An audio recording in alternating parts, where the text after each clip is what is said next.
You are now tuned in to the latest and the greatest. TP Way the Giant. It's your guy who was never lying. Sometimes defiant. See, I know and understand that you could have been anywhere else, but you're here with me. Let's go, let's go. Fee, five, four, fun.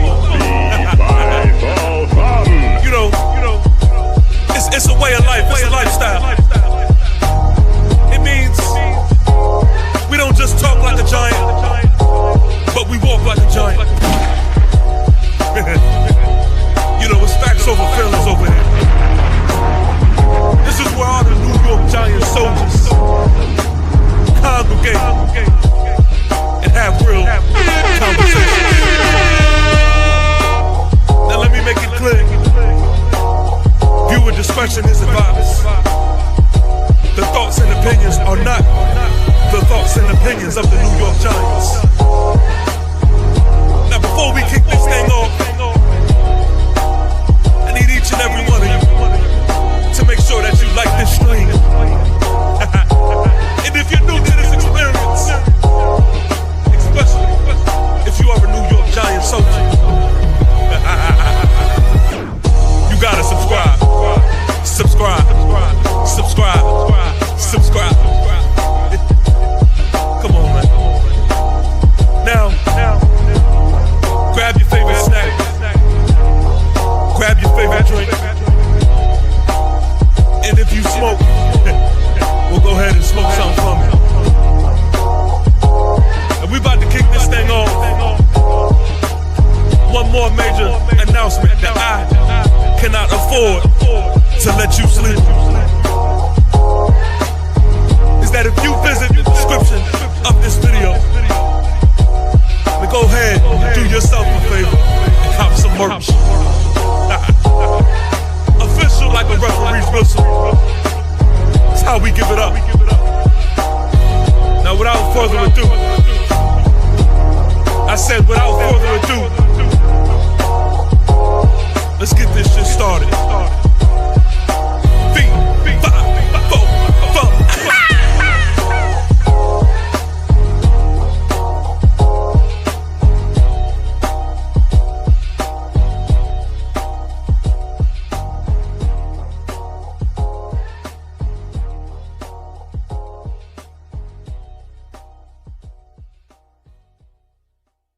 Mic check, mic check, mic check, mic check. It's your guy who was never lying, sometimes defiant, TP Way the Giant. Ladies and gentlemen, thank you for tuning in and rocking with me, man. Funk Flex Bomb.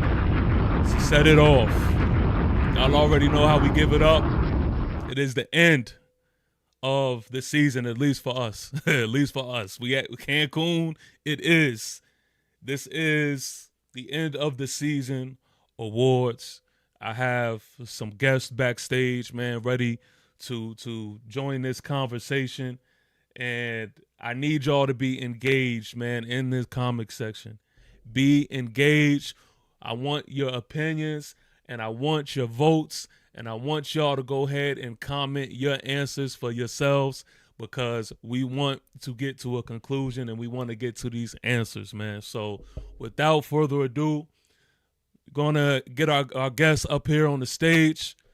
First, I do want to take the time, man, to just shout out the people that's already here, that's in the chat. Make sure you like the stream. If you're new to the channel, go ahead and subscribe as well, man. NY Greedy in the building says, hello, everyone. Hope everyone had a good weekend and staying blessed. Yes, sir. For sure, for sure. Danny is in the building. New York Giants. Salute to Danny. I see you. Juan Santiago saying what's good. Yes, sir. We here. Now, let's get it going. Let's get it going. Fellas. All right. Listen, it's real raw and honesty time. Okay? We're not holding back any punches. We can only tell the truth and nothing but the truth. Okay? Please don't leave me to do this on my own. So help us go on. Yes. Yes, that is right. That is right. So I don't want to waste too much more of our time because we do have a lot of, awards to get through. And I know the dialogue is going to be in between. So we're going to start light. We're going to start light. May I say something real quick? Yeah, go ahead. Go ahead. I just, I live in Dallas. I'm glad we won. And we'll talk about that later. I'm glad we won. we can't leave the stream without some giant conversation. We're gonna definitely get into that afterwards, but we're gonna start light. Let's start here, man. Let's start here. Most improved player. Now I'll go first on this one, but I'm not going first all night. All right. Most improved player. Listen, if we have the same answer, we have the same answer, but I want your truth. For me, for most improved player, I got Cordell Flott. Man. I think Cordell, he had a major role that he needed to step into this year, right? He battled with Deonte Banks to be that CB2. He won the job. And then I think he really was possibly the most impressive corner that we had, to be honest with you. There's been games where he had some big stops. I think he plays the ball better than, a lot of the guys that we have on this team. And, when this offseason, the offseason is here now, and he's somebody, if he was to leave, I'm gonna feel it, because I know that, his progression has been nothing but going upward. So most improved player for me is Cordell Flott. So we'll just go in order for this one. Sneaky, who you got? So I gotta go with I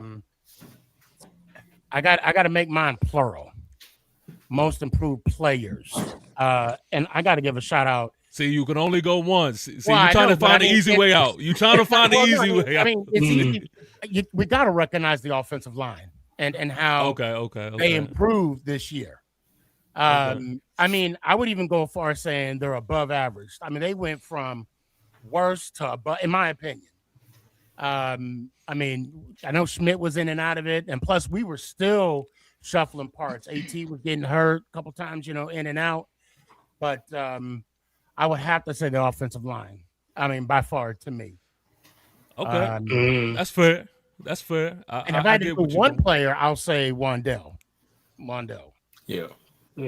But as a group, I got to give a shout out to that O-line this year. Okay. And that offensive line coach is staying, by the way. He'll be back next year, regardless. Yes, sir. Of what's gonna happen. So, Man Cave, who you got? I know the easiest, obvious one could be Wandell Robinson, but I think I'm gonna go Gunnar Olszewski. He's a guy that can really improve, get much better, and also be more of a part of our team going forward.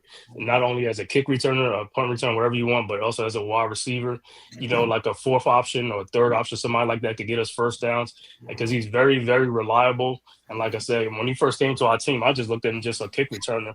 But then I saw his what he was doing as a kick returner. I was like, oh, he's kind of good. But then he stepped it up this year with being a receiver.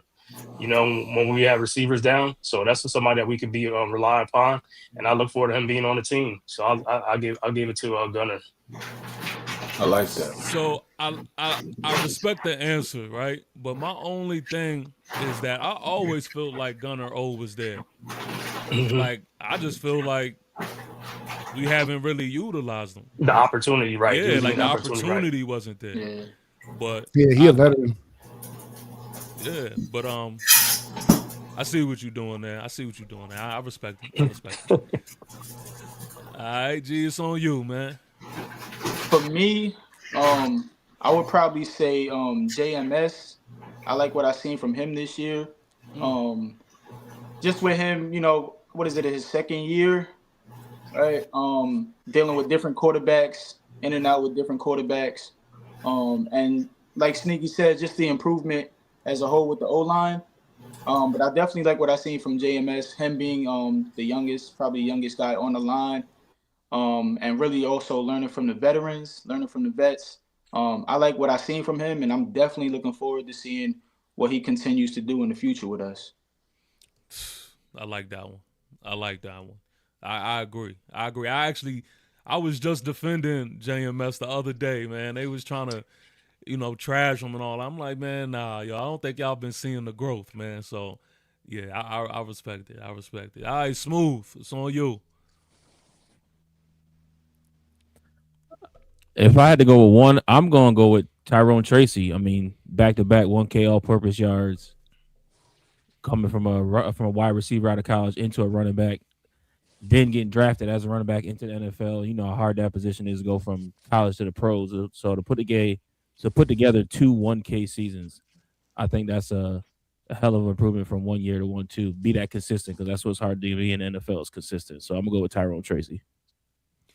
Yeah, so I'm gonna say I think the same as like what I said about Gunnar O is the same what I think about Tyrone Tracy. Like, I think they've been problems. Like, I think his rookie year, I think he's been a problem. I think this year he's been a problem. It's just all about, opportunities and, I mean, with year 2, I mean, he's kind of got pushed to the side with Scat being there. I mean, I think they were kind of pushed him to the side at the beginning of the year and went with Scat. So to come off that, also filling in again because he didn't start his rookie year, he filling in after injuries. So to do that again and to be that consistent, I as you right, I expect him to do that. But to put together your first 2 years, I think that's pretty impressive. Ghost, what you got?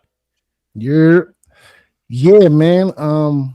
Most improved player, and it's crazy because you mentioned Cordell Flott, and for me, it was between him and another name.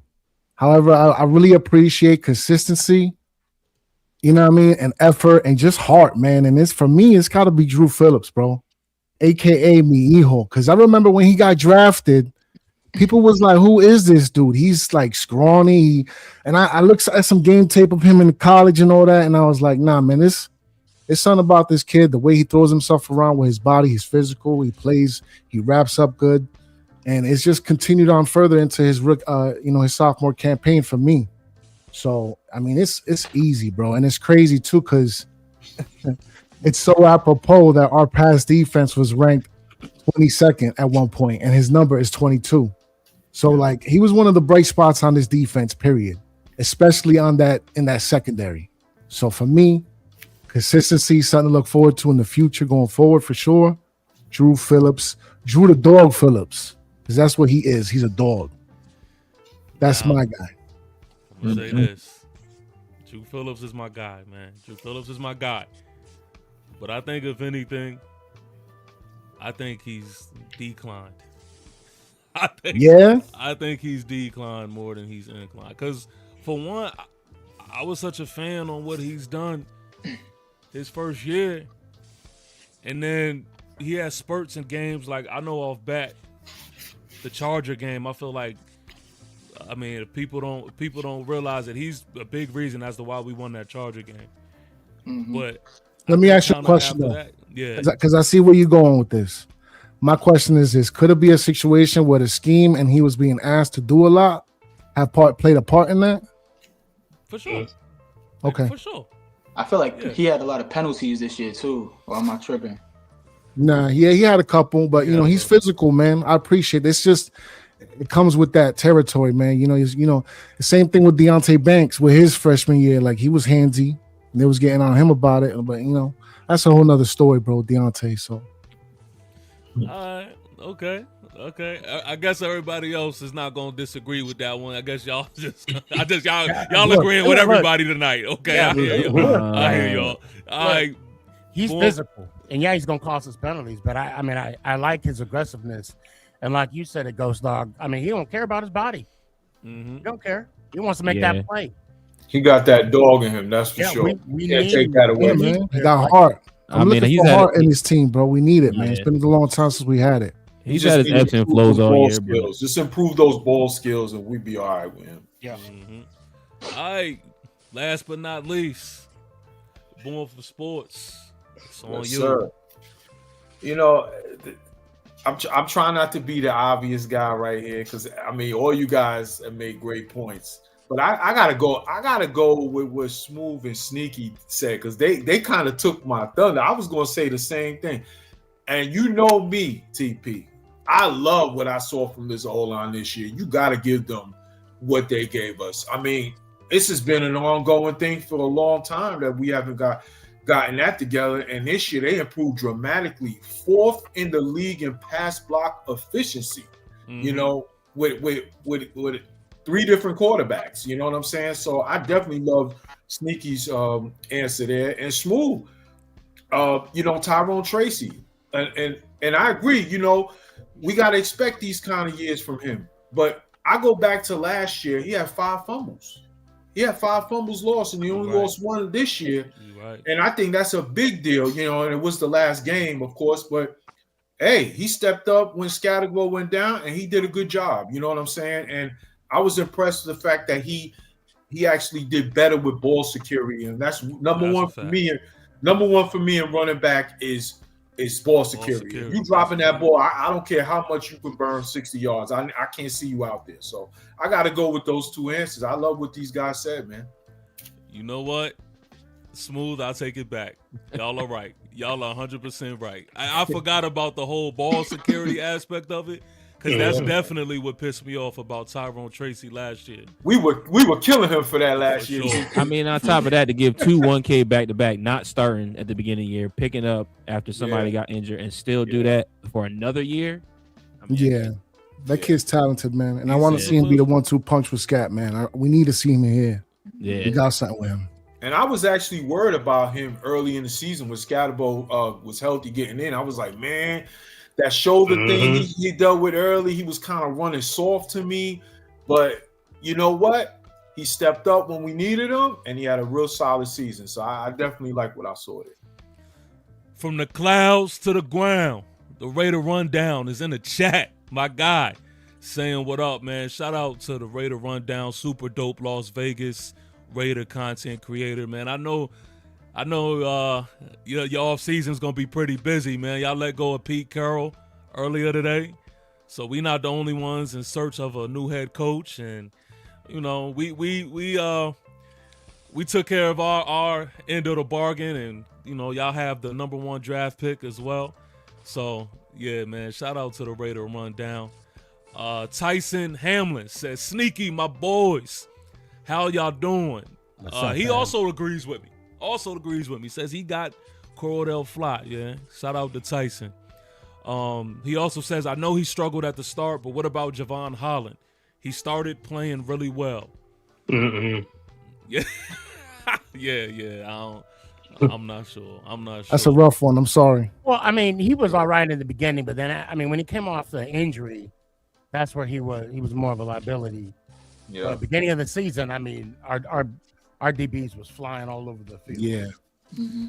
And is this scheme really good for him? That's another thing, you know, especially when Bowen was there. So, yeah, for sure. Miss Hangover 26 says, I was going to say Tracy too, but when I looked at the stats, it was damn near the same. So most improved is a bit of a reach. Love the consistency though. And that's kind of where I was coming from too. But the ball security point was definitely a good one. And yeah, that because I was on his head. Shout out to Miss Hangover. Yeah, shout out. For sure. All right. This next one, I don't care who goes first. It's just not going to be me on this one. All right. We're going to go criminally underrated. This could be a player or a coach that doesn't receive the credit that they deserve. I want to go first on this one. You know what, Sneaky? Do you think, brother? Well, I'm just going to say the O-line coach. You got me again, Sneaky. When I found out he was going to be back next year, I was excited. At least keep him. Because we actually have a coach that's competent in his job, and he shows it with that offensive line. Yeah. I know we want to talk about Tracy and Scat, and this O-line made Singletary look good this year too. So on certain plays. So again, and that's coaches coach, players execute. But somehow, whatever this coach is selling on that O-line, they buying it by the bunches. So I got to give him a shout out. Okay. O-line coach. Okay. I think I'm gonna give it to the DB coach for Cordell Flott. Because Cordell Flott, like I said, he came in as he was supposed to be a slot corner or something like that, but they put him to the outside and stuff like that. And you saw his improvement and stuff like that. And just like, like what guys are saying about Drew Phillips, small guy, but it looks like the small guys on the team is the ones that be making the tackles, man. They ain't afraid to make tackles, bro. You know what I'm saying? They play bigger than they size, pause, you know what I'm saying? But yeah, so I'll give it to the DB coach for as far as Cordell Flott, because I didn't even think he was gonna be a starter this year at all. Okay. Yeah. I'm gonna go Illuminor. I'm gonna go with player right here. And I'm gonna say Illuminor because it is. He takes the field. He's that one guy on the line that's been the constant, no matter what, battles through injuries, stabilizes that right side. He really reminds me a lot of when we had Kareem McKenzie, man, who always just took the field all the time, was steady all the time. Andrew Thomas missed the first few games of the season, when they had to take it slow with him to get to health. And then when he got back, you saw what the line took off. But one constant has been Illuminor. Now, the false starts are annoying sometimes, but I'll give him that. The false starts are annoying sometimes. But as far as like taking the field, playing through stuff, and being a rock on that right side for the rookie quarterback, I'm going with Illuminor on that one. So I'm gonna say this, right? Because it to me it's all dependent on who's rating them. But I'm going by how Illuminor rates himself, and he says that he is one of the best right tackle. As he should. I don't see that. Respectfully, I just don't see that. The man gets beat. The false starts is not just like a one game thing. He's doing it more than anybody. He's been in the league for quite some time, so he should know better. So like, I mean, I want him back, but as far as me just putting him in the criminally underrated category, I'm just not there with it. And I mean, I could even say yesterday was not a good example, but then again, I don't know what tackle is going to be an all-star against Clowney. I mean, every single play. Yeah. Oh, I mean, I just, the best I'm just in the going league. by the totality of the season. That's all. I'm just going by totality of the season. Right. I can't. That's but I can't hold that against him from yesterday. Yeah. Because I mean, come on, Clowney, he's a beast. So. Mm-hmm. Not That's even so busy. Not even. That must be a burner account, TP. Yeah, I don't know. I don't even know. But I mean, I even think back to the Raiders game, right? Like the Raider game, he gets on Twitter, he tweets and says, "Oh man, like it sucks that what's his name's not going to play." Crosby's not gonna play, and then he goes get beat by whoever that is who's in there. Like, I'm just like, what? All of this tweeting, all this talking, I'm not seeing it. I'm just not seeing it. But okay, beat by the backup. That's crazy word. Yeah, man. I'm just whatever. But anyway, who's next? I'll go next. My underrated player here probably be Kayvon. Kayvon Tibbs. Okay. I think everybody ready to boot him. Still ready to boot him. I think he played up until his injury. I thought he played very solid. And I think when he went out, it showed how much of an impact on that front line that he was. So I'm going to go with Kayvon. I like that one. I'll say our run defense has been lacking every time he ain't suiting up. I'll say that. Yeah. He's real good at containing. Yeah, I think he put the noise to rest a little bit just because it did look different with him not out there compared to when he is out there. For sure. And all the flack he get for his lack of sacks or whatever you want to keep his statistical category at. But I thought he played solid going into his contract year. Okay. Who's next? For me, I know I'm gonna get a lot of flack for this. But with what he had to go into the beginning of the year, losing Micah McFadden, right? Because we weren't expecting that. We were expecting big things for him. Don't tell me. I feel like Bobby don't get enough credit, bro. He don't get enough credit, man. He don't. I don't know, man. You go into the season thinking you're gonna have Micah right next to you. Y'all had training camp, everything together, and then he goes down. What was it? First game of the year. Yeah, like the second or something. Yeah, something like that. Yeah. But you do know the linebacker is part of the run game.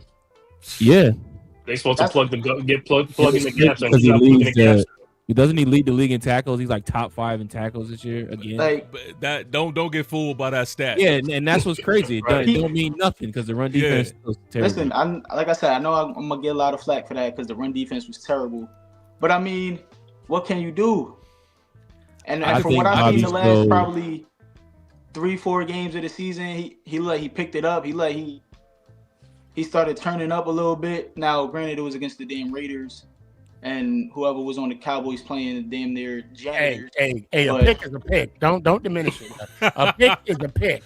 But see, a lot of these players is trying to skate by these last 2 games, and they not fooling me. They not fooling me. Like, I'm over Bobby O, man. I'm over him, bro. Man. Yeah. You know how many times I seen Bobby O get punished by and just he don't like to shed off blocks. Never sheds a block. Talk about man, it. Oh my God. I ain't gonna lie, man. Bobby O been pissing me off this year, man. Yeah, I'm over that. I never thought I missed McFadden that much this year. I'll tell you that right now. Yeah. And it showed. And it showed not having Micah. And I feel like he probably needed him more than we thought. So. Sure, but Micah missed a lot of tackles too when he in there. Micah gonna miss a lot of tackles, but he gonna get there. He gonna get there, right? He gonna get there, but no, that's to me, Bobby showed that Michael McFadden is better next to him than without him. So, for sure, I believe that. I believe that 100%.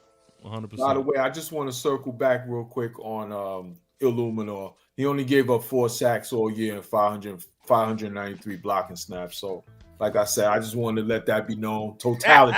Do they have pressures? Up there? Yeah. His his pass blocking efficiency was 97.9. So it wasn't, a lot of that can be, the quarterback not stepping into it. You know how it is, TP. Yeah. Jackson always running around trying to make plays on his Mahomes stuff. So, those things come out. But yeah. Okay. All right. So, for me, right, criminally underrated. I'm surprised that we didn't get in. I got a few names, but I'm gonna say one that I don't think that is super obvious. Criminally underrated, I'm gonna go Devin Singletary, and this is why. A lot of people threw smut on Devin Singletary's name, and they tried to act like he was just super trash, right? And I've been right about Devin Singletary, and I've been right about a few others. See, Devin Singletary, he does his job. 3rd string running back. When you call on him, he does what he does enough to keep the chains moving, and it's not easy work for any defense. Like, he's gonna run hard, and I believe that Devin Singletary being your 3rd string running back is solid. Solid. It's better than Eric Gray, that's for sure. Can we agree on that? Come on, man. Is he still even on the team? Who are we talking about? And he's another one who just feeds off the momentum. I mean, when you see Tyrone Tracy Jr. do his thing, and then we get into that red zone, it's Devin Singletary who they handing the ball off to, and that is why I think we're at the top, or we are almost broke a record as far as rushing touchdowns is concerned, or something like that. But it's because of that as well. And so people don't necessarily credit Devin Singletary, but I see what he's doing. Because I was on the bandwagon cutting him right before training camp. So a lot of people were. They were trying to save that money. But so let's say that cap space. So look, this is the thing. If you have Cam Scatterbo, if you have Tyrone Tracy Jr., and then you have Devin Singletary, I'm taking that running back room. I'm taking that running back room. So that's how I look at it. Who else? Who didn't go on this one? Criminally underrated. Go ahead, go. It's on you. Look, man. If OMG was catching flag, I'm definitely gonna get lambasted, tarred and feathered, all sorts of just arrow slung my way. Criminally underrated, same position, just a different player for different circumstances. And for me, it was Darius Musa. Late round pick last year, second year in the league. McFadden goes down. You got to step into a situation now where you're basically a starter. You know what I'm saying? So a lot of was asked of him. And did he have his moments where like he looked straight trash? Of course. Who's expecting anything out of a late round linebacker pick anyways, especially like going into a situation like that. But there were moments where he shined, man, and he played with a lot of heart. And it was like, for me, every other play, I saw 53 out there getting involved and looking for the ball.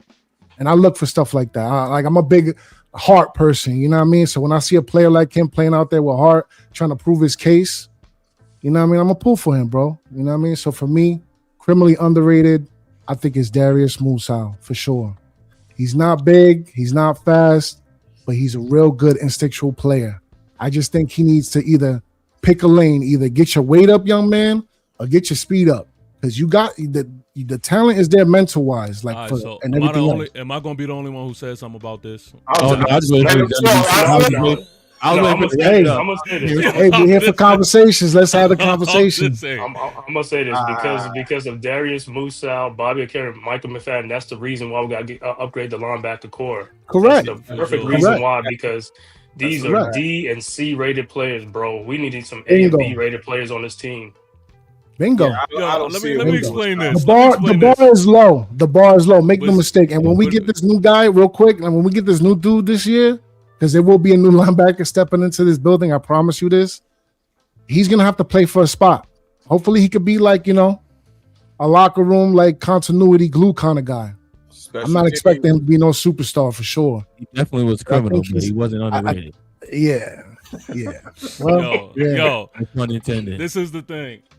I have a few names up here, right? Like I had Daniel Bellinger up here because I'm thinking that y'all gonna pick somebody gonna pick him. Nobody says Daniel Bellinger. Yeah, Belly. Yeah. No, I'm not mad at Belly. Like, I'm not mad at Belly. I left that one alone because I'm thinking that's more of an obvious one. But he has something to prove though a little bit because ever since the eye injury, he just kind of like went to the background. But that's not him. Now, I think of course it's not. Of course it's not. I'm not speaking on his talent, but you know what I mean. When his number has been, David didn't like him. I don't know what David. I don't know what he was that. But let me ask y'all this real quick. Who's starting Daniel Bellinger over Theo Johnson if you the coach of this team? Right, me. I would absolutely. I think I would. That goes without question. I think I would, and I like Theo a little more than most as far as talent wise. I think there's still something to work with there to develop, but right now I can't start him over Bellinger. I mean, Bellinger's been more reliable. Yeah, he's been a better blocker. And there's things that he brings to the table that I have to put him ahead of Theo. And I get what the Giants are trying to do, trying to develop Theo Johnson because he has, as much as he annoys us fellas with the drops, he has flashed at times as well, but. I can't put him ahead of Bellinger. It's funny. Bro. I did there was a little thing on TikTok I posted about when Bellinger scored that touchdown, and someone made a comment. They said if it was Theo, he would have tripped on the one. And I'm like, I couldn't deny that. I'm like, yeah, you got a point there. So, Man Cave, to be honest with you, someone like I had in this category, this is where I put Gunnar Rowe. Put Gunnar Rowe in this category because he's not being utilized as a receiver as much as I think he deserves the shot to. Yeah, right. What I mean? think he proved it. He should get some reps. He proved it. But even I think he's been deserved more reps. But anyway, y'all know what we dealing with over here. Anyway, let's move on. Let's move on. Biggest Dog Award. All right, I ain't gonna lie, y'all been tripping a little bit. Biggest Dog Award. This is gonna be interesting. Now I'm interested. Now y'all got me keyed in because I don't know where y'all gonna go with this. We already know. Well, I'll come. I'm not gonna go. I mean, I think the obvious answer everybody gonna say is Scat. Yeah. No. Brian Burns. Brian Burns, Spider-Man. I wish Dash was up here, man. Spider-Man, man. Spider-Man this year, we would have been even more trash and ghastly on defense, bro. It is. Is that the Dog Award? Yeah. Biggest dog. Because let's be honest, fellas, what did Dex do for us this year? He did nothing. Nothing. He took a back seat, and somebody else had to step up, and it was Burns. I mean, so we're gonna put AT to the sideline. We're gonna put AT to the sideline, bro. Hey, Smooth, that was my pick. We're gonna just throw AT to the sideline. That was my pick, Smooth. I was holding that one. I was letting everybody cook. Hey, I was letting everybody cook. Wait a minute. Who's the only Pro Bowler though? Who's the only Pro Bowler? AT got robbed. AT got robbed. No lie. For sure. He was to me the best left tackle in football. Maybe I'm a little biased, but if you see we watch him all the time and what he had to deal with out there. Okay, you want to talk about Trent Williams? Fine, go ahead and do that. To me, he was the best left tackle in football. Silent assassin. He just does his job. He's great at it. He don't say nothing. He ain't about nothing. He just go out there and be the best left tackle when on the ground. And they took that C off the chest. They took that C off the chest before the season, and I thought rightfully so, because you can't help the team if you always in the training room. And he said, "Okay, let me step up this year." And he was a voice in that locker room, and he stabilized that line. He made everybody better. And to me, he was the best offensive player on the team this year, and it's not even close. Just my opinion. Hey, one thing. If y'all don't know, let me just reiterate this in case y'all haven't picked up on it. Born for Sports, he don't play with the trenches. He don't play with the trenches.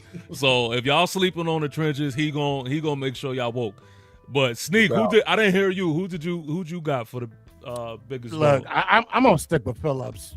I mean, I like Phillips. I mean, of course, my first obviously is Scat, because I mean, not only did what he brought to the field, but I mean, you can just see, the effect he had once he left the field.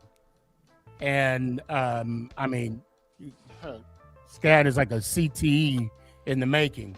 But I mean, and I can say the same thing about Phillips. Phillips does not give a damn about his body. Yep. He's gonna make a play. And I mean, and I wish Dash was here too, because I agree with them. Look, Burns is a good player, but I don't see him as a dog. I mean, he makes plays. Yeah, don't get it I don't. Not even that close in the category.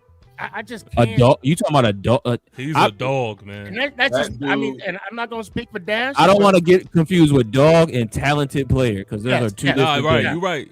He's a very, very, very talented player, but a dog is like everything in one. That's your attitude, how you play, how you conduct. He's a great on the field leader, but I wouldn't categorize him as a dog. And there's nothing wrong have with that.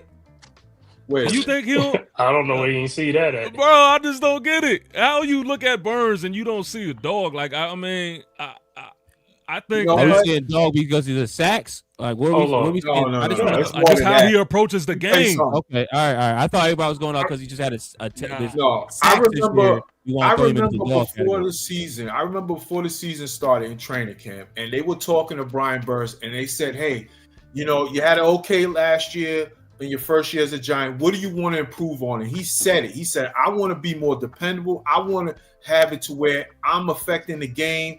They got to block me, and I want to stop the run." How many tackles for losses did Brian Burns have? Not just sacks.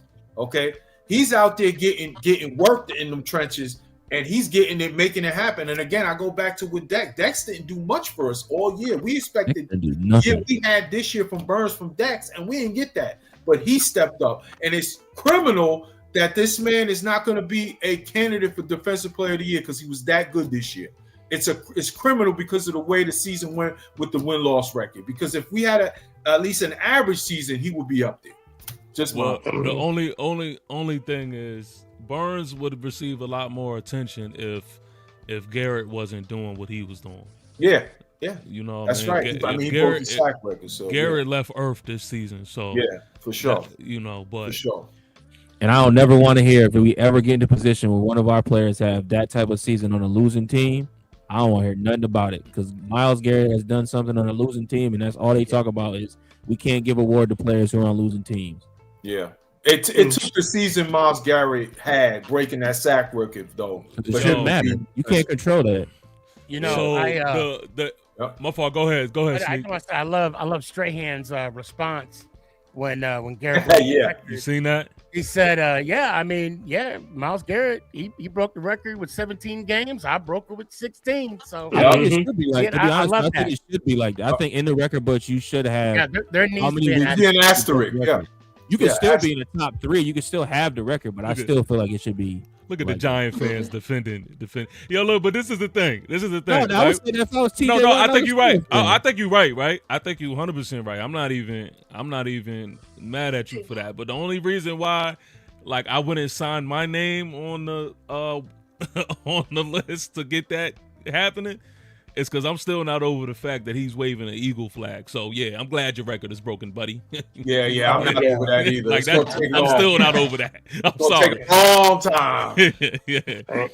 You got to hold the L for that one. That's bad. But you said you gotta look at what Brian Burns did though. Without Dexter having a great season, if Dexter had a Pro Bowl season, Brian Burns probably had like 26 sacks or 25 sacks. The dude was eating by himself. Yeah, he had Batman with no Robin out there. Nobody else was out there. They were out to stop him, and he put the numbers up. Look, I know we can all agree Dax had an off year this year. I mean, he was playing hurt. I know that. Yeah, not only was he playing hurt, but the man was getting doubled every single play. Let's not just say that, a running back was blocking Dex. Sneaky. No, ain't nobody saying that. I agree that Dex was not Dex this year. I agree. Yeah. But when you see him, he got 2 linemen with him every single play. And I'm not saying he shouldn't break through it, but I mean, I gotta let that. No, but we know what Dex is really up there. You know what I'm saying? He's going through people. We know that, bro, and that's what I'm saying. That's what makes it even better, though. If Dexter's like having an All Pro Bowl year, man, come on now. Well, we used to seeing Dex be Dex regardless of double teams. I honestly, I think it's more about coming back from that injury. I think that injury was worse than what they made it seem like. And I'm gonna choose to go that direction, but I'm not going to just. Nah, call it what it is. He was too fat. He was too fat. I was gonna say that. And I gotta give TP credit on that because I remember we were talking about this in the summer. And he was the first one to notice it. He said it, y'all. And I'm not saying it because I'm on his stream and that's my bro. I'm being real. You on the stream. He said it. He was with me. That baby weight, bro. That baby weight is real. And as far as we all and then just look how our coaching staff was. No accountability. So if you're not holding nobody accountability, you damn sure ain't doing that with Dex. What coach is gonna hold Dex accountable? We don't got no coach. Yeah, I'm with you. And not for nothing, we don't need Dex to get the 10+ sacks. That's rare. You're not supposed to do that. We just need him to be dominant. We don't need the extra.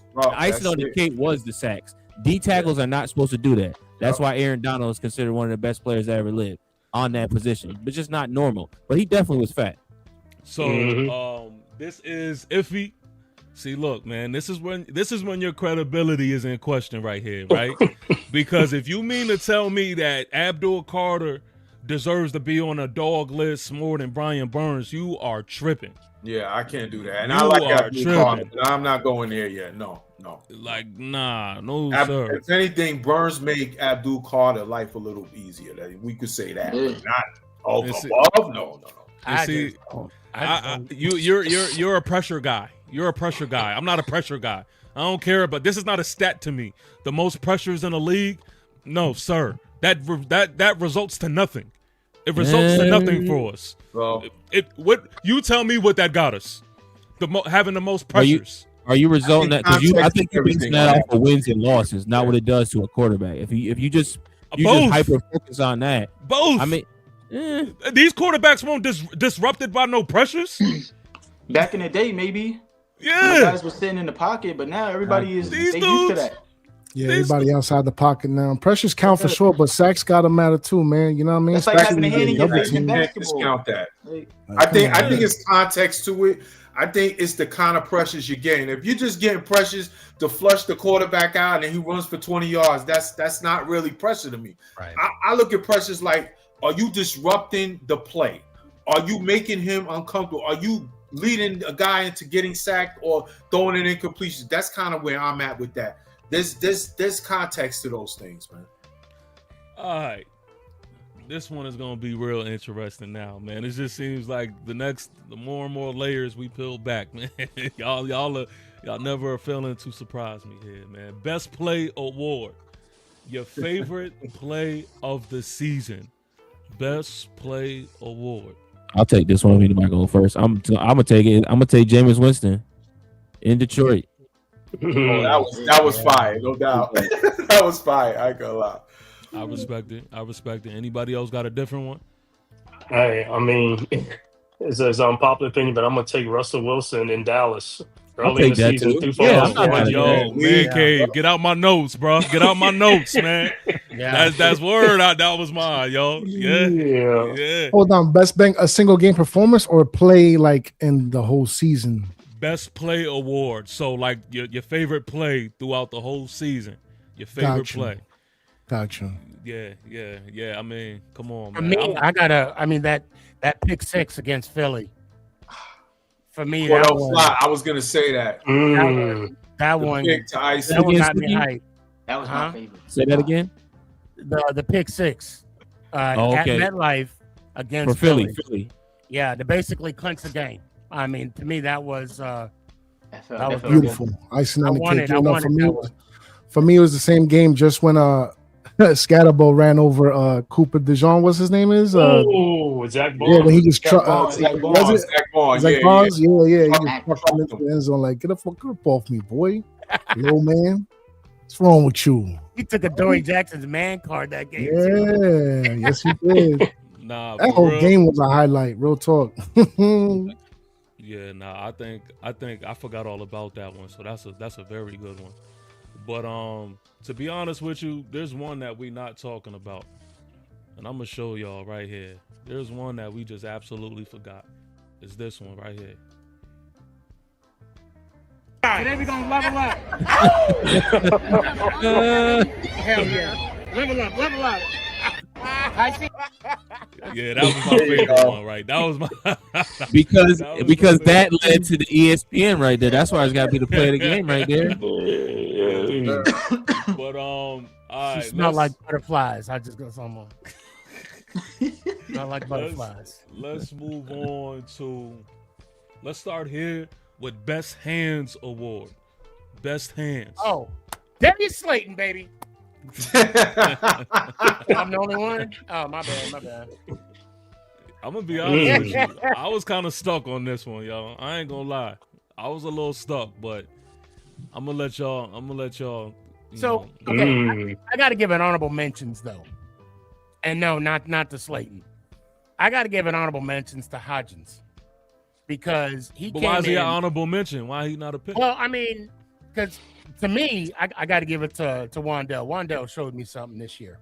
Mm-hmm. I mean, the fact that you could be, 4'8" wide receiver in the NFL, I mean, it's just phenomenal. I mean, you could do great things, not even being 5 foot tall. But with Hodgins, 4'8" is official 4'8". I mean, 4'8", 5'4", whatever.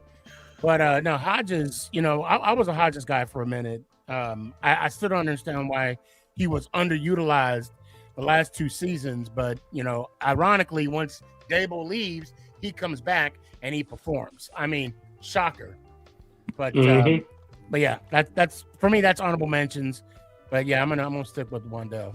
So I hate to get like extra receiver on you right now, but I'm a receiver guy, right? So Wan'Dale, listen. He's been an absolute problem this year, right? And I'm not trying to diminish anything, but hands is a specific trait. Yeah. Mm-hmm. You know what I mean? So honestly, I had Isaiah Hodgins as the best hands. Okay. Arguably, it's between him and Daniel Bellinger. To be honest with you, Bellinger.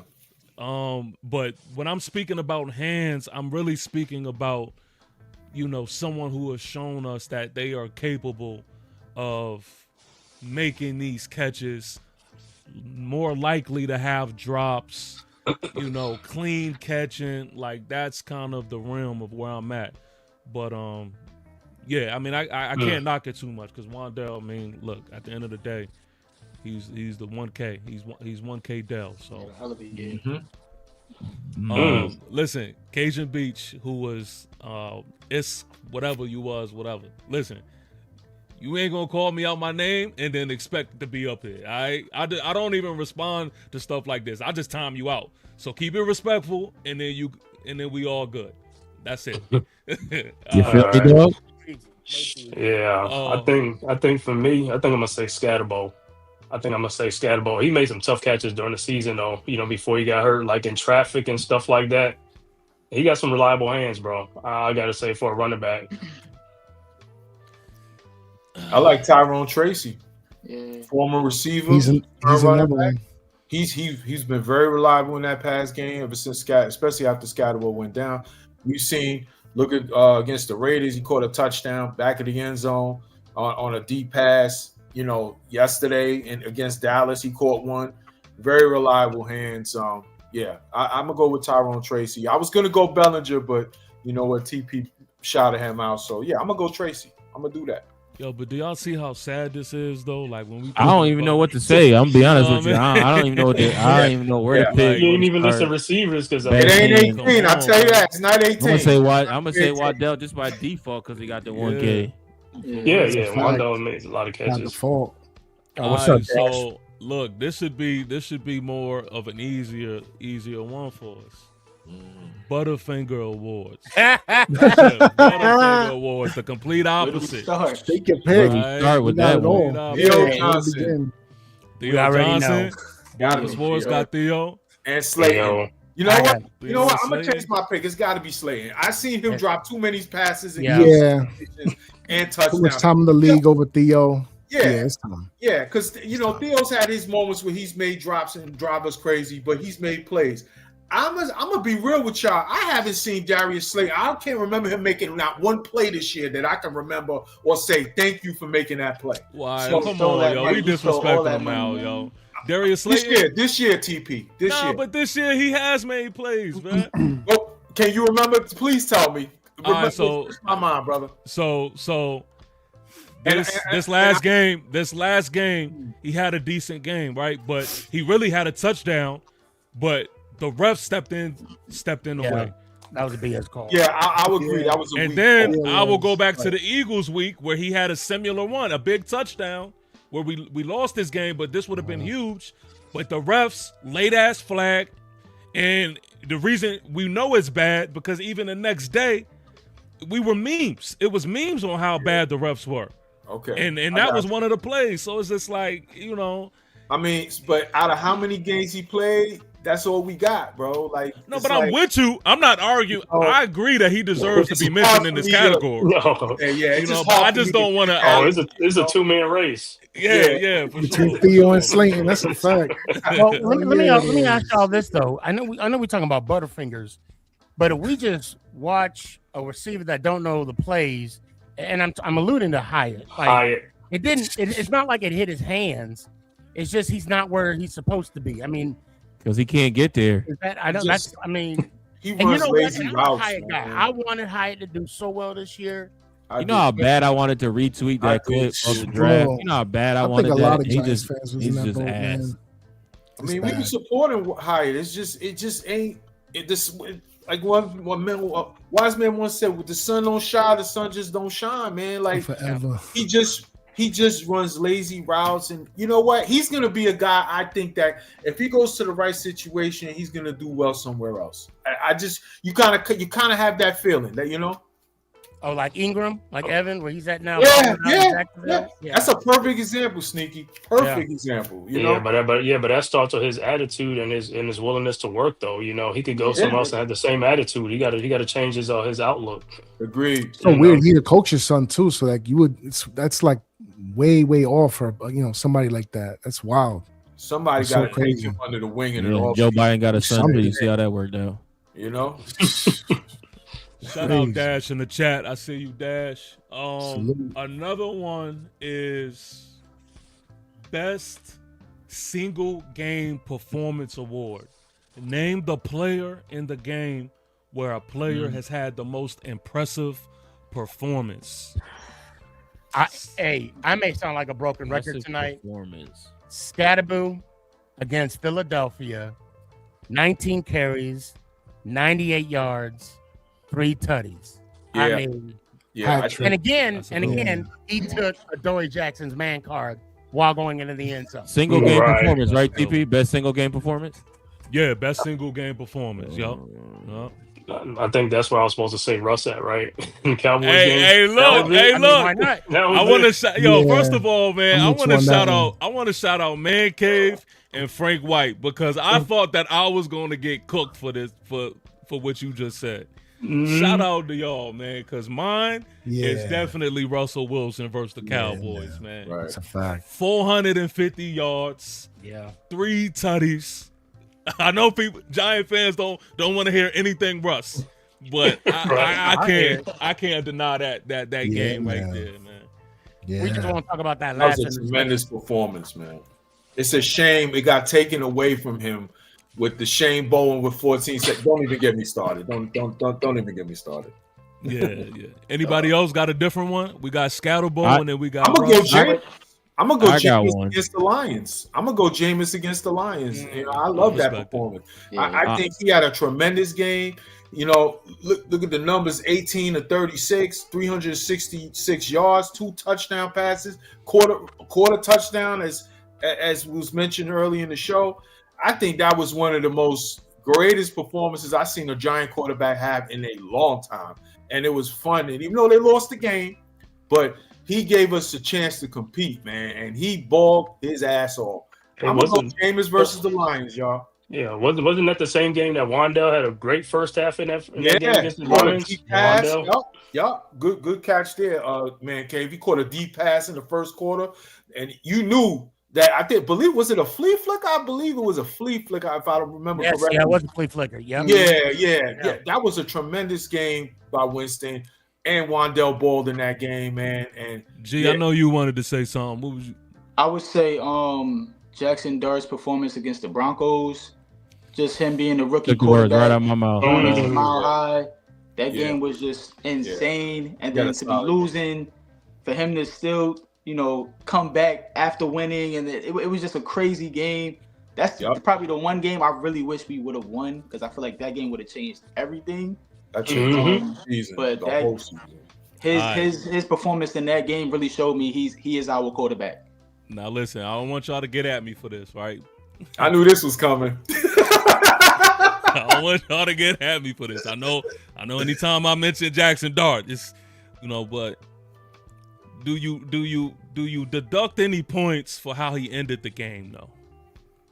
I think it was play calling. I don't think we should call that play with that 3rd and 5 pass when all we had to do was run the clock. And Dable inexplicably said, "Hey, why don't we have Dart pass?" And that's why you don't do that play. You know what I mean, TP? Because look what happened. He got stepped on his foot and he threw an errant pass for a pick. That's why you don't call that play. It goes down as a mistake. His Dart can't have that, but he shouldn't even have been in that position. You know what I mean? And on top of all that, he took us back down the field at the end of the game when the game was in chaos, when we were choking that lead away. He still took us back down the field, bro. See, to me, that's when I knew Dart was our guy. When I said he could bounce back and still, with all that adversity, take us down the field like a leader with the weapons he had out there, that did it for me. That's what made me say, all right, we got our guy right there. You know what I mean? That's all. When he made that throw to Bo Collins, and there was that pass interference, that was supposed to be the end of the game. To be honest with you. Yeah. So I respect it. Yeah. Anybody got any different ones before I move on? You know, I throw Jackson back up there. I think the Philly at home Thursday night. That's a performance for that was we gonna think about. That was a fun game, man. I'm gonna say Jackson's Dart debut against the undefeated. You could throw that in there too against the Chargers. Yep. I mean, he may not have thrown it, but I think he ran a couple touchdowns. I don't think he threw any. Yeah, he ran some in. You're right. Yeah, I mean, still, coming off a loss to KC, your first start in the NFL as a rookie, high expectations, playing against an undefeated team. Yeah. At that time, and he balled out, and he won us the game. Listen though. All of this talk about Dart and him having these single game performances, y'all gotta chill, because our next quarterback in Mendoza is not gonna appreciate that. Oh man. Yeah, you want to see mutiny? TP, you need to stop. TP, don't do that. Don't do that. Not here, please. All right, so look, let's do offensive rookie of the year. I'll start and we'll just go in order right here. We'll just go in order. For me, I'm gonna give offensive rookie of the year to Cam Scatterbo. This is where I'm gonna place him. I think he's definitely, stepped up when we needed him, and he had a hell of a rookie year and the impact. I think that's the biggest thing, the impact that he's had on his team, man. It traveled throughout the entirety of this team, and so I'm looking forward to seeing what he continues to do. There was a lot of doubters in the beginning of the season talking about his game wouldn't translate to the league, that whole nine. He shut them all up. So, offensive rookie of the year, I got Scat. Sneak, who you got? I'm gonna go a whole different course, and for me, I'm gonna say Marcus Mabau. Yeah. Look, I love the fact we got somewhat depth in the offensive line. I like what he did. He was put in a position, like you said earlier, Ghost Dog, starting, didn't even know he was going to start, and he performed. And so I got to give him a shout out. And for me, and I'm a quarterback. Dash will tell you I'm a quarterback, but I got to show love to the guys up front. And that to me, he'll be my unsung hero for Rookie of the Year. All right, man, Cave, on you. That's an easy one. It's gonna be Jackson Dart, man. It's gonna be Jackson Dart, quarterback of the future, man. Like I said, when he got drafted, I ain't gonna say I was too thrilled because people want to Shador, you know what I'm saying? But we got to stick with who we got. And hey, Jackson Dart, he improved, man. I mean, like I said, he impressed me because I didn't think he was gonna be like that because he came from an offensive Lane Kiffin. So I want to see how he's going to do in the NFL. And under Brian Daboll, he did some good things and stuff like that. I could see he had a feel for the game. He could throw the ball, and he wasn't afraid. And then under Mike Kafka, same thing. So like I said, it doesn't matter who the head coach is. That's why I'm not even worried about who's the next head coach. He's going to be all right, man. Jackson Dart got that swag. He don't care who's going to be his coach. Yeah. That's a fact. All right, G, on you. Yeah, I would have to say Cam Scatterbo. Just for what he did from the beginning of the season, I feel like he set the tone against the Commanders. We seen the dog, his first play of the year, and just what he did during the course of the year before the injury, what he did for the team, the fan base. He just really, I feel like he amped everybody up, and I like what he's doing in the passing game, blocking. He's just doing everything for us, and for a running back at his size and what he does every time he is in the game, I'm really looking forward to seeing what he's gonna do next year. That's a fact. All right, Smooth. Yeah, I'm gonna have to go to Slash. I'm probably gonna go Scat / Jackson. I think what we saw this year, we wasn't prepared for. We probably been waiting for this for a long time with them too. The progress that they've made from the time they stepped on the field till now, the leadership, the winning mentality, everything you need from two guys trying to move forward and bring a franchise back. So I'm gonna have to go with those two guys. All right, Ghost, it's on you. Yeah, man. It's got to go to my boy New Jack City Dart, man. It would have been Scatterbo, but with the injury, I had to put that into consideration. However, New Jack City Dart, you can't ignore 216 for 339, 2,272 yards, 15 touchdowns in the air, 5 interceptions, 487 yards on the ground with another 9 touchdowns rushing. So for me, this is a real dual threat situation here with New Jack City Dart going into the future. And I think that's what really gets me so mad about the Mendoza talk, for real. Yeah. However, we talking about the offensive rookie situation for the Giants. And it goes without saying, man, Jackson Dart all day. Sit your fat ass down before I make change. I had to say it.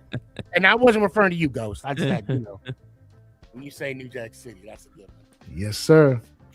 I mean, all right. One for sports. It's Dart. But I want to say this. I mean, it's easy to, everybody says the right answers here. I just want to say I don't care whoever we give it to. These two kids, Scatterbo and Dar, have changed the trajectory of this roster and the optimism and the hope of this team. And you could give a slash, like Smooth said, everything. You could pick either one, and I'm good with it. You know, just to get Scat healthy next year, man. Let's see what we got, man. Yo, and they coming up together. Pause. You know what I mean? Like they together, like studying the hitting the books together, chilling together. Like, yo, it's for real. It's real. Yep. All right, defensive rookie of the year. Defensive rookie of the year. I'm gonna go ahead, man, and just say Darius Alexander. I'm giving it to him, and I'm giving it to him for a couple of reasons. Pause. For one, Abdul Carter, him being picked 3. I'm not gonna, throw a parade for what he did in the back half of the season. I was more impressed with Darius Alexander has done throughout the entirety of the season. And to be honest with you, Darius Alexander, for most of the season, has had more sacks than Abdul Carter. And so, I mean, at the end of the day, he had a lot less to deal with than Abdul, and I feel like I'm looking forward, to his growth more and more. But yeah, I'm gonna give it to Darius Alexander. Yeah, that's the guy I was gonna pick too. Me too. I mean, what I like about him, I mean, he's on the field, he's consistent. I mean, he played 16 out of 17 games. Yeah, he started twice. 3.5 sacks for a down lineman. I think with him, he's a good complement. Now, I'm not comparing him to Dex, but I'm just saying when Dex has to take a breather, I like the fact that Alexander's on the field. So I think it's a good compliment to Dexter. Man, it's like a clean sweep. It's a clean sweep, bro. I'm gonna got Darius Alexander too, man. You know what I'm saying? I mean, don't get me wrong. I like Abdul Carter, but the reason with Darius Alexander, I think is the most important is for Dex to get that mate. Like he had Leonard Williams. We have to find that guy for him, and I hope Darius Alexander can turn out to be that player. Stop the run and can be a physical player, and he's also get sacked. So that's a great thing. You get 2 for 1. So, if we can get that and find his running mate, it'll be much better. Abdul Carter's a great, phenomenal player, and I think he's going to be even better. But Darius Alexander is the most important right now for the interior defensive tackle position for Dexter Lawrence. Hey, Dash, where you at, Dash? Where you at, Dash? I mean, come on, where you at?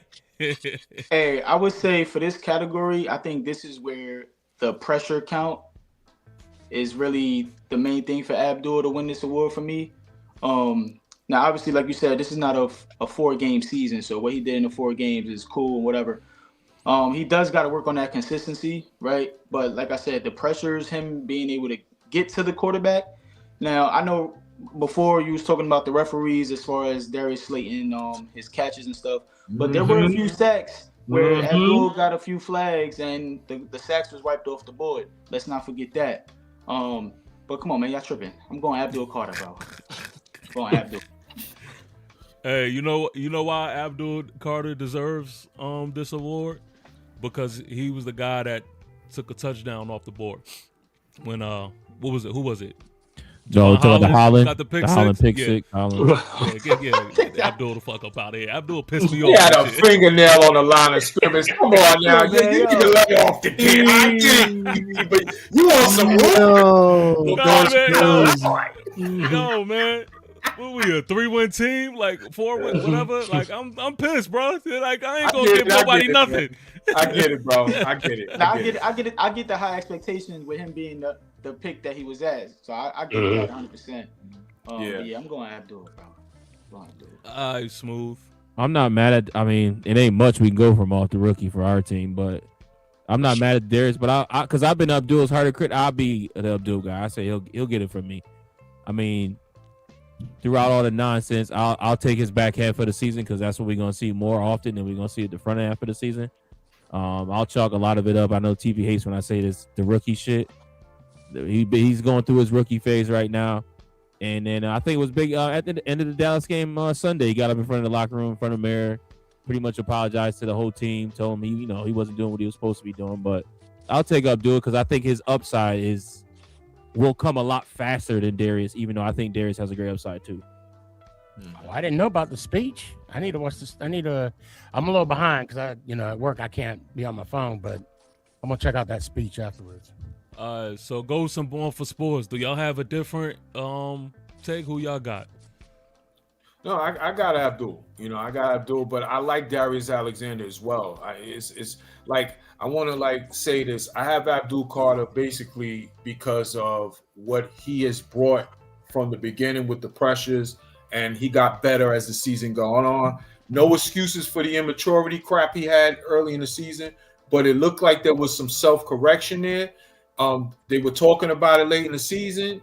I did hear about that speech thing that he did in front of the team with Mara and everything. I did hear about that yesterday, but I saw a player that got better as I saw Darius Alexander got better.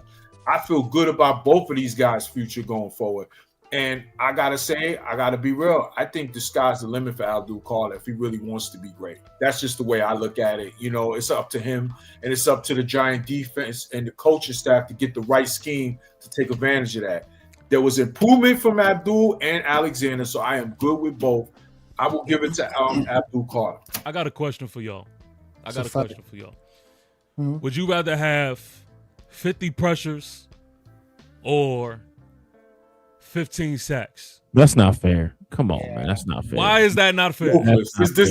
Why is that not fair? No, because I'm tired of this pressure. Yeah. Why is that not fair? You got to tell me. Let me ask you a question. Let Let me ask you a question, TP. Talk to me. Let me ask you a question, TP. Talk to me. And any league, any year, any player that's ever played defensive football, pass rush wise, whatever, D-line, whatever, your stats are always going to be you're going to have more pressures than sacks anyway. There's no one that's 100% going to get a sack on each pressure. The sacks have to meet, like I said, it's about trajectory and it's about, every play tells its own story. I don't care for pressures that's just going to rush the quarterback out and is going to run 20 yards and gain 25-yard runs. But I look at the pressures and the plays that affect the play to get it on the plus side for the defense. Hey, sacks come. They come. They're not always going to come, bro. That it is what it is. That's all Abdul's giving me. Yeah, well, listen, four sacks. Pressure cooker. I'm that's sorry. it. Look, I'm sorry. When it was around draft time and everybody was talking about generational talent, the next Michael Parsons, I had no idea that 4 sacks was what was on the table. I'm sorry. I can't go with generational stuff. I was never on that wave. I'm just saying, we got him 3rd overall. But I'm gonna say this. But I'm gonna say this. How many sacks did he miss in the season? Though he missed at least about 4 or 5 sacks. He could have had those. He could have had those. He was supposed to finish. That's and that's a skill. But that was a knock on him in college. Like the same thing was him finishing. Like, well, he finished 11 times last year in college, but this is the pro level. Give him time. It's the talent is there. It's not like he went out there and just was a straight dud, bro. Let's be honest. Damn near. If it weren't for the end of the season, it would have been just that. Okay, I just got to say this. I mean, we could give him his attaboys for the end of the season, but if you're gonna sit there before you even play a down, before you even get to the facility, and you're gonna call LT to get your number. Come on, Sneak. Sneak. He put that on himself. Sneak. Get your number. You are already setting a standard for yourself. I forgot all about that. I am not. Look. I'm not gonna give Abdul Carter a pass for the last three games because he showed up to meetings on time. I'm 47 years old. I've been in this workforce since I was 16. You show up to work on time because that's part of the job. That's part of being responsible. And I don't watch my videos when I'm whatever video he's watching allegedly. Okay, Sneaky, it's a new Sneaky. I ain't hey, used Smooth, to I'm saying the same shit. We need to get Sneaky off his show. Well, I'm in a meeting and I got my boss up front talking about what I did wrong,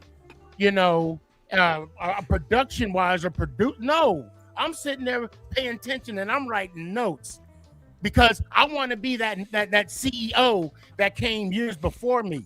Facts. I mean, you had two legends, Phil Simms and Lawrence Taylor. Yeah, he tried to get their jersey. Nobody wants to tell the truth.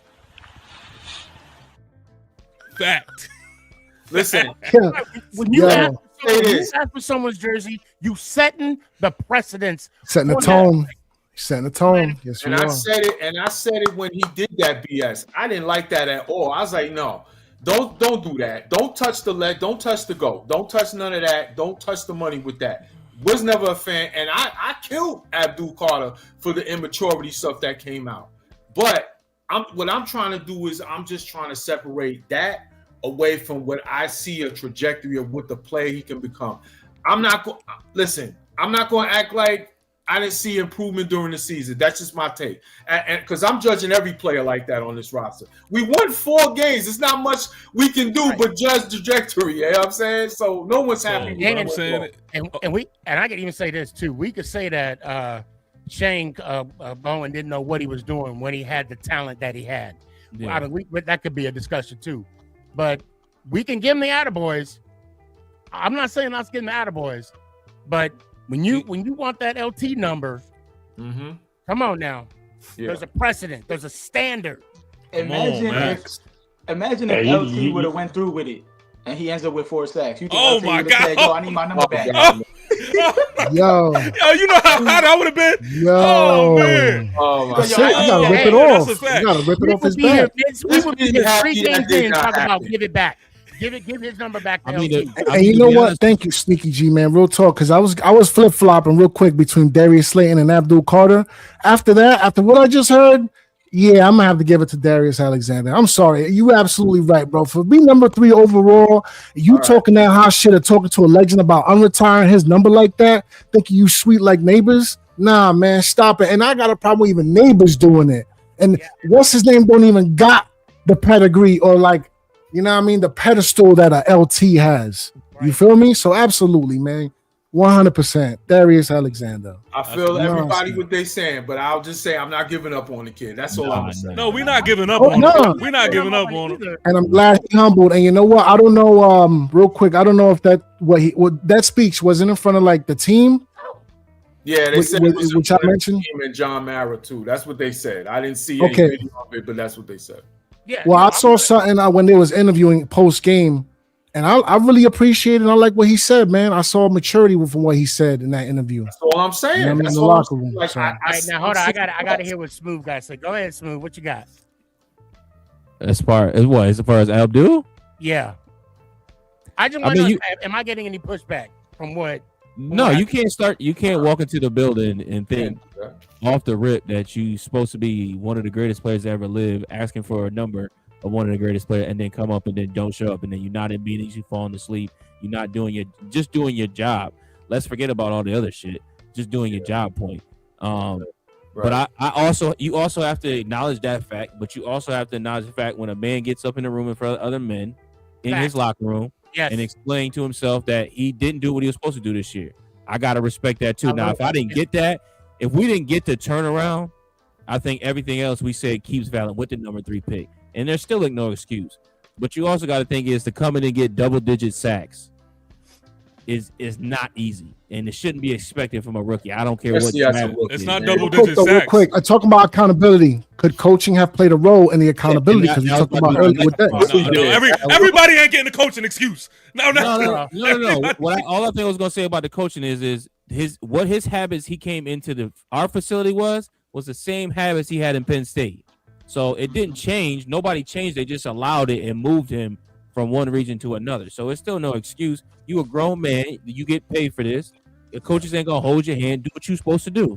Simple. So we're gonna move on. We're gonna move on because we got a couple more, right? But I'm gonna just say this, right?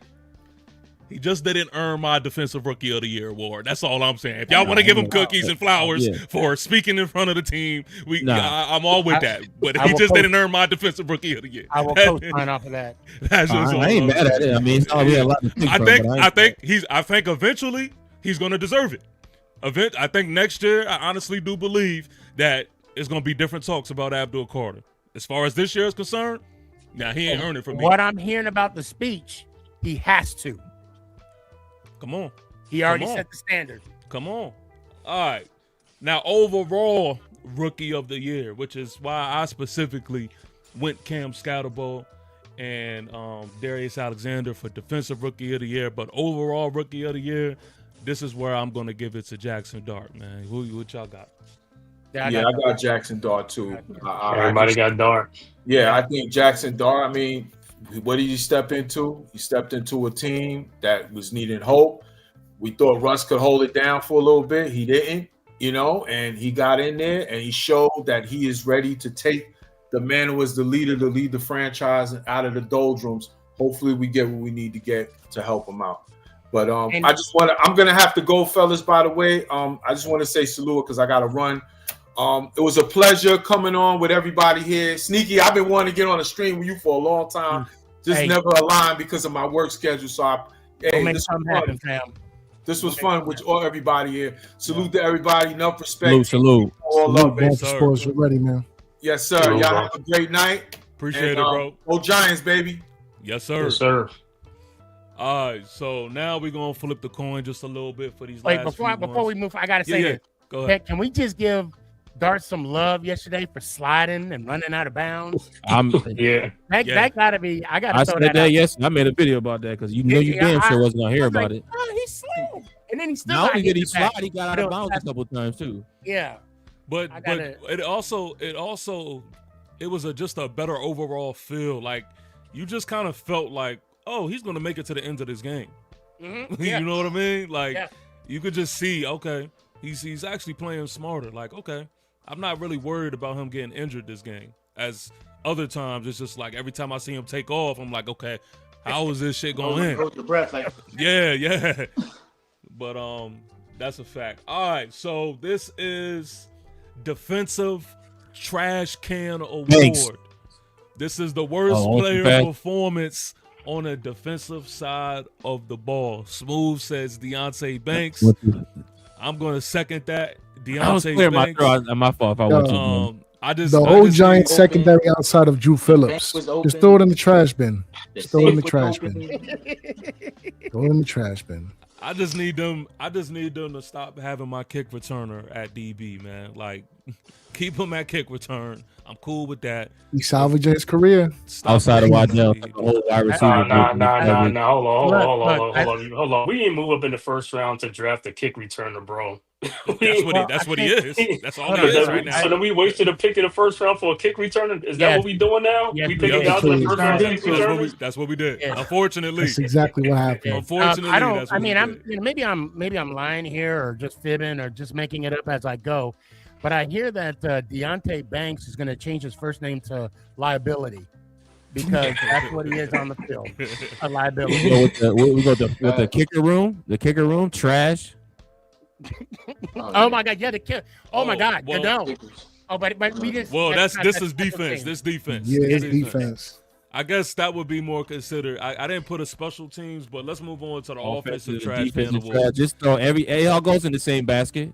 Offensive trash can award for me. I'm gonna put T-Pain up here. You know, that's what I'm up. James Hudson.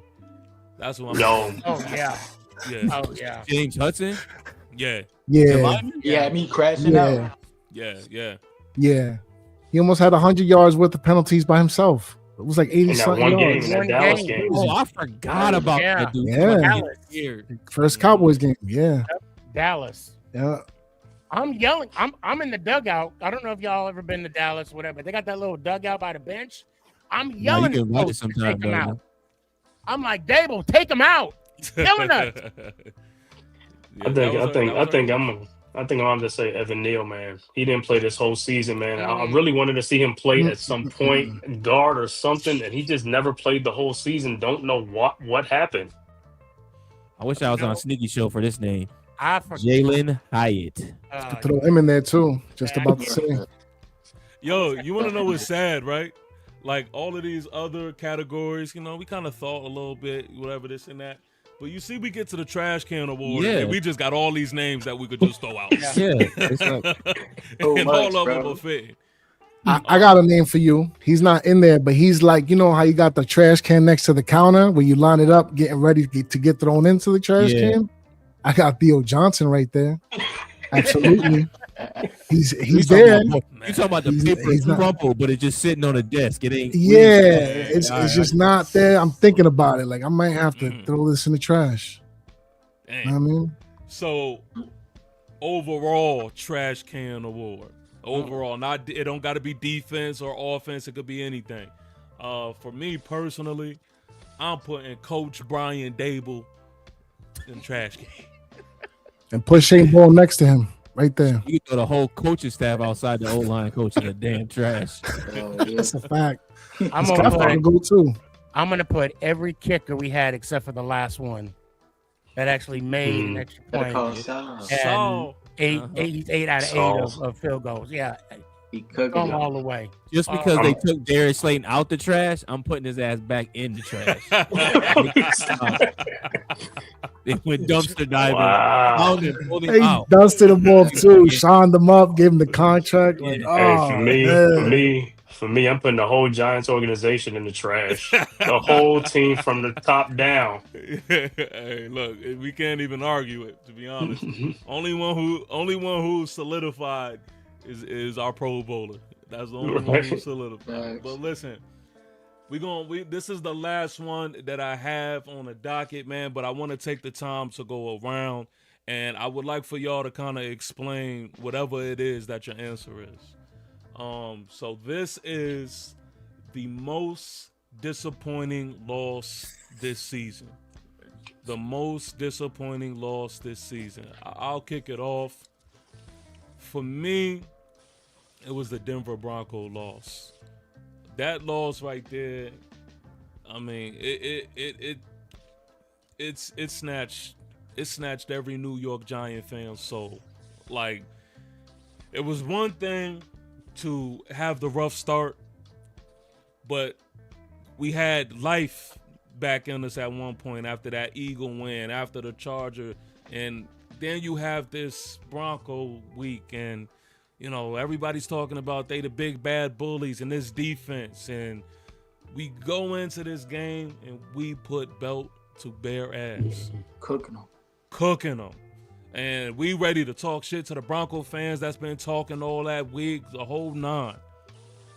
Just for in the fourth quarter for the Broncos to score 30 points. 30 straight. 30 straight points in the fourth and one quarter. Slipped right through our hands. I think it was damn near impossible for us to bounce back after that loss. And to me, I think that was the one. But Sneaky, what do you say? I've lived in Dallas since 2018, and I have yet to witness a win at AT&T Stadium. So for me, it's personal. I mean, I could say the Saints, I could say Broncos, Bears. I got to go with the Dallas Cowboys because we were 33 seconds away from a win at AT&T. 33 seconds. And I'm sorry, at the time when you got a field goal kicker that could damn near kick it from the parking lot, and we're going to give up all them yards. I don't know what Bowen was thinking. I don't know what he was doing, rushing 3, taking decks out. I mean, so for me, and also I gotta say that ill-advised pass. I mean, it was second down. Well, why, Russ? Second down. You didn't have to throw it deep. But it's the Dallas game. I'm sorry, I got a little emotional. Mm-hmm. Yeah, I'll say this. And for me, I'll say it was the Dallas game, but I'm going to go with the Bears game. Because I think that game, when Jackson Dart left that game, we were up 10 points in the fourth quarter. And when Jackson Dart left that game, Brian Dable's soul left his chest, man. It's like he didn't know what to do. He didn't know what to do. He was I done, forgot man. about that. Yeah, that's so Yeah. And it was just like his whole world just collapsed, and I'm just like, oh man, we ain't got a shot because you could see we didn't even. I mean, Russ, whoever came in, I think Russ came in, it was just unbearable, man. It was we couldn't do nothing. We was done. What game was it where Coach Dable went to go check in the blue tent? That was in New York. That was the game. That was Philly. That was the Philly That game. was the Philly game. The That was Philly the Philly game? game. Philly game, yeah. He got fined and then got fired the next week. That was so embarrassing, bro. Just as a Giant community.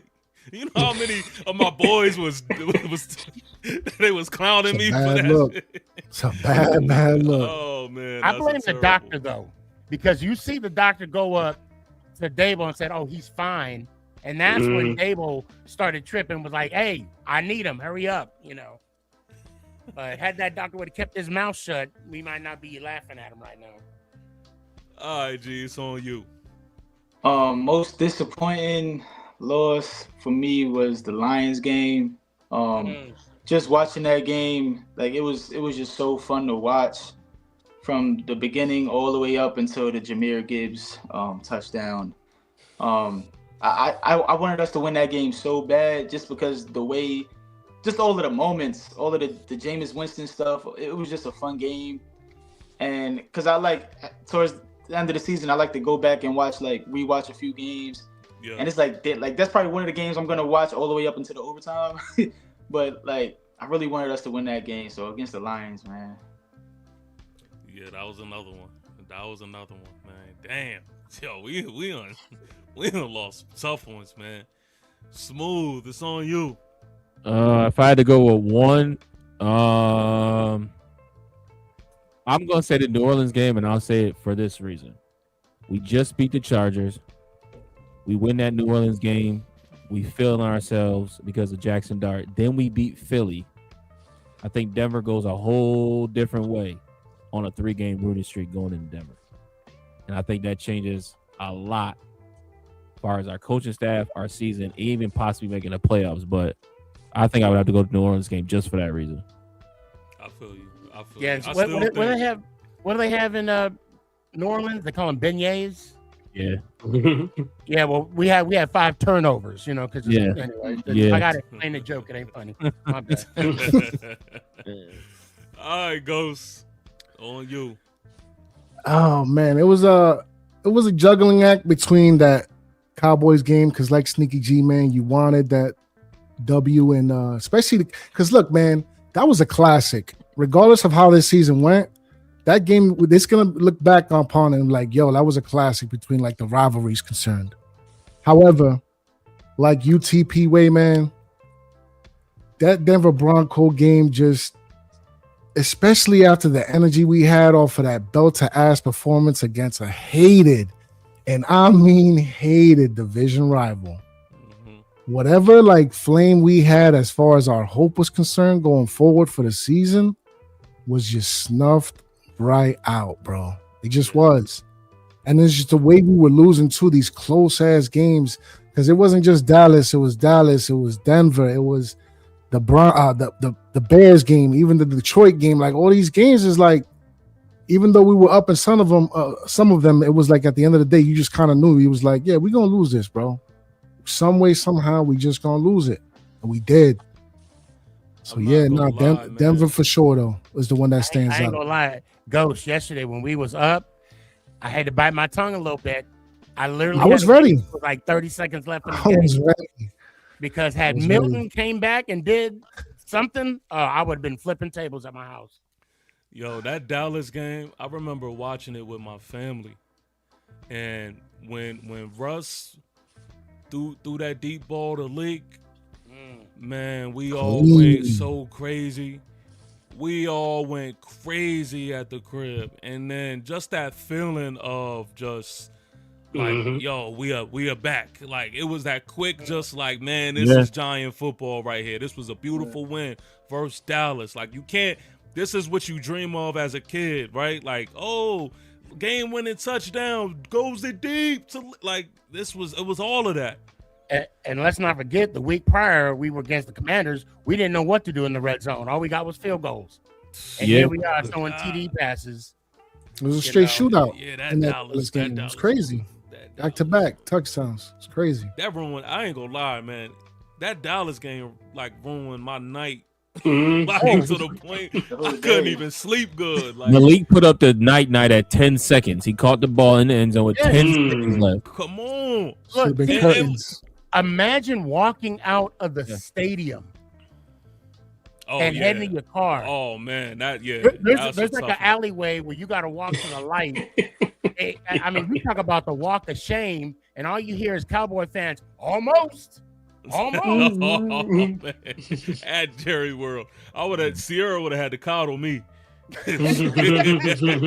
I'm telling you. I will not Yeah. confirm nor deny. I will not. You ain't gonna get Oh, TMZ on man. me.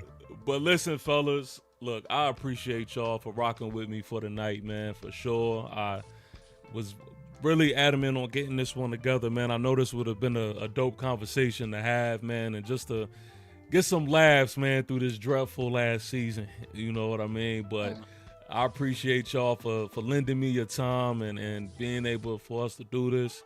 I do want to take the time, man, if y'all could just, let the people know where they could follow or subscribe to you at, whether it's TikTok, IG, YouTube, whatever it is.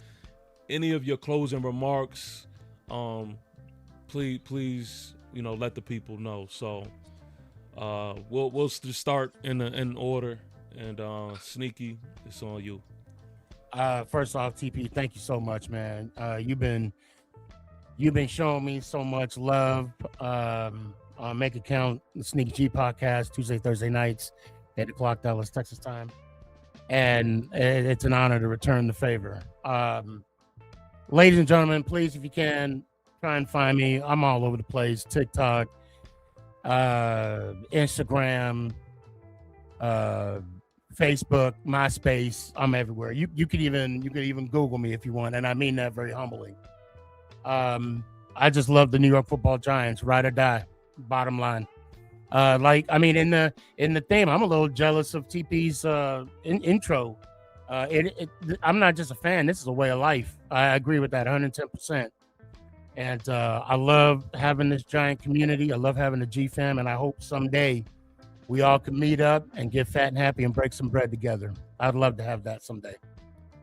Oh, and last but not least, let's go Giants. Ow! What's good, fellas? This is the Man Cave S God. What's good, man? I want to thank TP for allowing me to come on this platform, talk Giants football. I haven't been doing too much Giants stuff this year. Been concentrating, on the Knicks, basketball. So you can find me doing Knicks stuff, Knicks live stream, Duke basketball, things like that. But I'm getting more back into Giants stuff, man. But I want to say thank you, TP, for allowing me to be on the platform, man, and also to share some laughs with all you guys on here, man. So you can find me at the Man Cave Podcast, or you can go on Twitter at SGod Media on there as well. And like I said, man, hey, I'll put my link down in the chat for you guys, man. And I just want to say, let's go Giants. It was a terrible season. We had a bad season. Hopefully, hey, the sun gonna shine. So hey, next year we're gonna be ready for it, man. I think we're gonna have a better season. I can't wait for the season to start next year, and also to see who this new coach gonna be and the new staff is gonna be. So let's go Giants.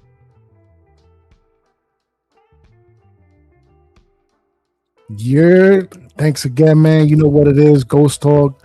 TP excuse me, man. TP Way, man. Much appreciated, much love. You already know what it is, man. Long overdue. We gotta link up more often. Absolutely. I always love talking Giants with y'all, man. All of y'all, Caveman, Man Cave, you know what it is. Aboriginal Sports Network. You can find me over there on YouTube, as well as my personal channel at Ghost Talks Big Talk as well. On IG, and you can find me on the Elon Musk app, as I like to call it, for sure, man. And once again, TP Way, man, you the dude, bro. Appreciate you. Much love, and much love to all of y'all in the Giants community, man. Pump y'all brakes, man. Sky's the limit. The future is bright. New Jack City Dart is in the building, bro. Just chill out. We get the coaching in here, the right coaching. We gonna be all right. So, salute. First and foremost, I want to shout out to TP for allowing me to come on the platform. It's been a shitty season for first and foremost. But getting to know everybody, going through the turmoil as a group, like you said, it is a lifestyle. I'm through and through. I bleed blue and red. It'll never change. I'm excited for the off season. I can't wait. This is the first time in a long time we've had hope. You can follow me at Smooth Criminal, just as you see on the screen on all platforms. Again, I appreciate you, TP, and good luck in all your journeys, brother.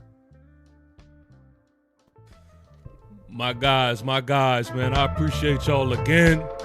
Please make sure that you like this stream, like it up, and do me a solid, do yourself a solid, and subscribe and follow each and every one of these gentlemen.